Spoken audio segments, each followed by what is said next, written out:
Have you ever said something in the heat of the moment that you regretted later? Have you ever felt consumed by anger, overwhelmed by sadness, or paralyzed by fear? If so, you're not alone. Emotions are powerful. They shape our decisions, guide our behavior, and influence how we see the world. But when left unchecked, emotions can become destructive. The ability to control your emotions, to understand them, manage them, and use them wisely, is one of the greatest skills you can develop.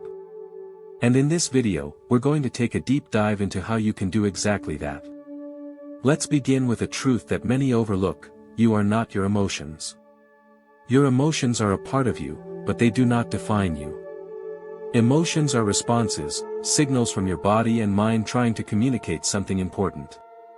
But you are the observer, the awareness behind them. And once you realize this, you've taken the first step toward emotional mastery. Step 1: recognize the emotion before it controls you. Think about the last time you got angry. What did it feel like in your body?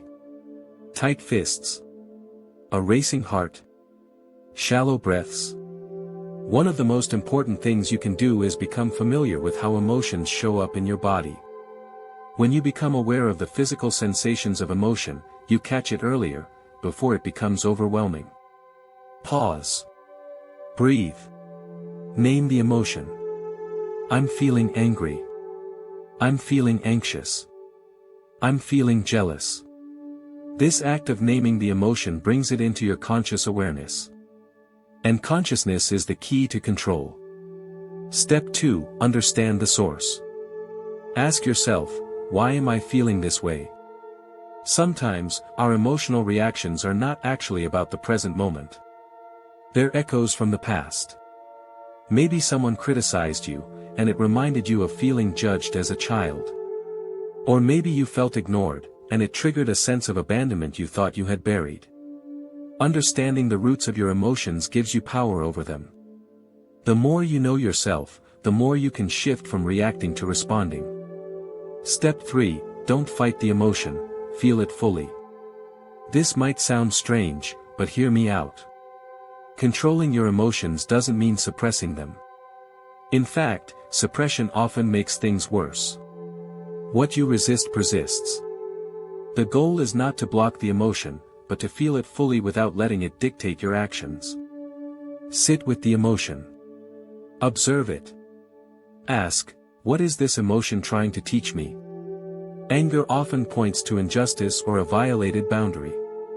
Sadness may be a signal that something meaningful was lost. Fear can be a warning, but also an invitation to grow. When you honor the emotion, it passes through you. Like a wave, it rises, peaks, and falls. Step 4: use the power of the pause. This is one of the most underrated tools for emotional control. In any situation that triggers you, pause before you speak or act. Even just 3 seconds of silence can prevent a world of damage. Take a deep breath. Breathe in for 4 seconds. Hold for 4 seconds.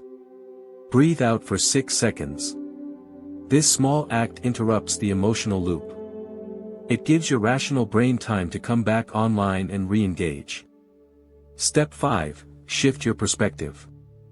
Imagine someone cuts you off in traffic. Your first reaction is anger. You feel disrespected. But then you pause, and consider. What if that person is rushing to the hospital? What if they're just having a terrible day? This shift doesn't excuse bad behavior, but it takes the power away from the emotion. Perspective is like a sword, it cuts through emotional fog and brings clarity. Empathy, curiosity, and compassion are powerful tools for transforming emotional energy. Step 6: practice emotional alchemy.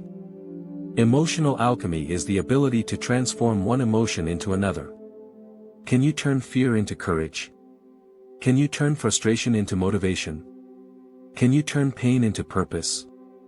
It's not easy. But it's possible. For example, the next time you feel anxious about a new challenge, try telling yourself, this is excitement. The physical sensations of anxiety and excitement are very similar.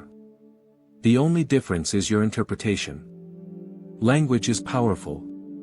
The words you use to describe your emotions shape your experience of them. Step 7. Reframe the narrative.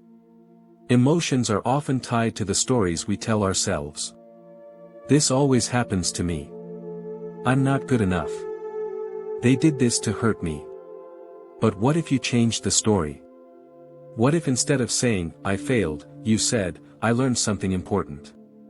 Instead of, they betrayed me, you said, I now see their true character.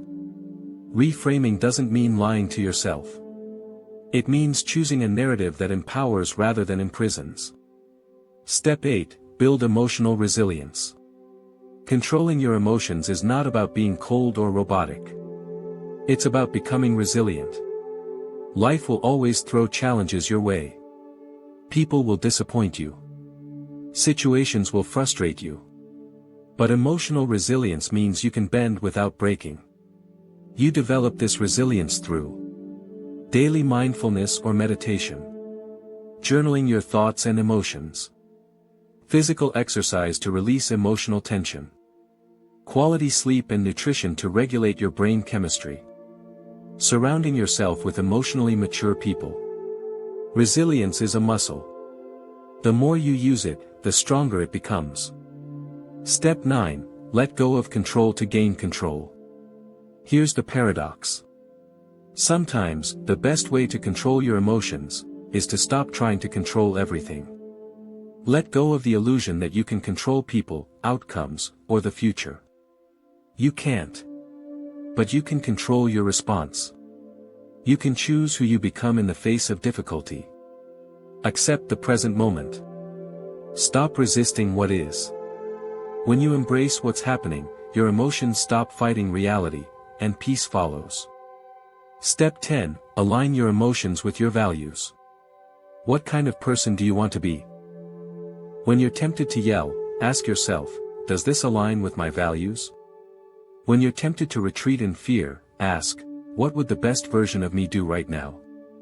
Use your emotions as a compass, not a cage. Channel your energy into actions that reflect your character. That's emotional integrity.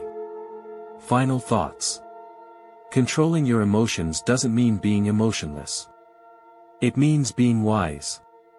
It means feeling deeply, but not being ruled by those feelings. It means choosing your response, holding your center in chaos, and becoming someone who cannot be shaken by every storm. So the next time emotion rises within you, remember this. You are not the anger. You are not the fear. You are not the sadness. You are the awareness behind it. The one who sees. The one who chooses. The one who grows. And that is real power. If you found this video helpful, be sure to like, share, and subscribe. And let us know in the comments, what emotion are you working to master right now? Until next time, stay mindful, stay grounded, and stay strong.